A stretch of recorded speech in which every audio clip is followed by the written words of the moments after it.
sân thờ ngọc xưa yêu gái đẹp để làm đẹp đẹp chỉ yêu gái đẹp chỉ không đẹp yêu ta làm hay làm nhân hai tình ta thế giới này còn nữa chỉ em ta hãy tự hào sao mà đi tới phụ nữ Việt Nam trong thời đại mới tự tin tự cho chung màu đàn phụ nữ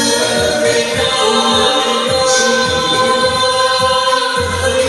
chỉ chuyên niềm khó khăn với làm một mình chỉ vinh quang làm một con vì nhà biết đưa truyền thống sang đời chung chiều năm xưa phụ nữ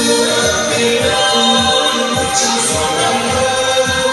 góp sức xây dựng nước nhà yêu nghề vì lời dạy của khi xưa trong đời đi qua ngày mùng bát qua sáng sớm tên vào phụ nữ Việt Nam.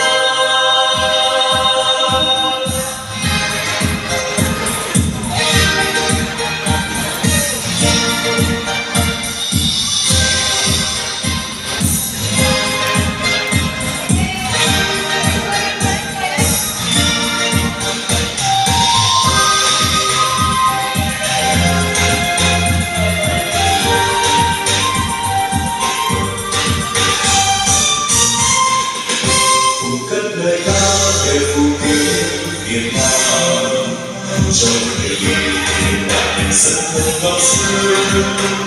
yêu gái đẹp làm đẹp chỉ yêu gái đẹp chỉ không đẹp yêu ham học hay ngọt nhân hai tình ta thế giới này còn nữa chỉ em ta hãy tự hào sao mà đi tới phụ nữ Việt Nam trong thời đại mới tự tin tự trọng chung màu đàn phụ nữ Việt Nam trên đời mới ôm nhau tình chỉ chung niềm khó khăn với hai mình chỉ vinh quang làm một con vì nhà biết đưa truyền thống sang đời chung chiều năm xưa phụ nữ Việt Nam trong giờ đại lớn góp sức xây dựng nước nhà yêu nghề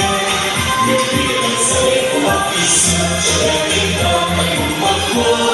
sáng sớm tên vàng phụ nữ Việt Nam phụ nữ Việt Nam trên đường phấn đấu kiên trì chương niềm khó khăn vượt qua một mình chỉ vinh quang làm đứa con thì cả biết nữa truyền thống sang đời chung chiều năm xưa phụ nữ Việt Nam trong giọt tay ơi góp sức xây dựng nước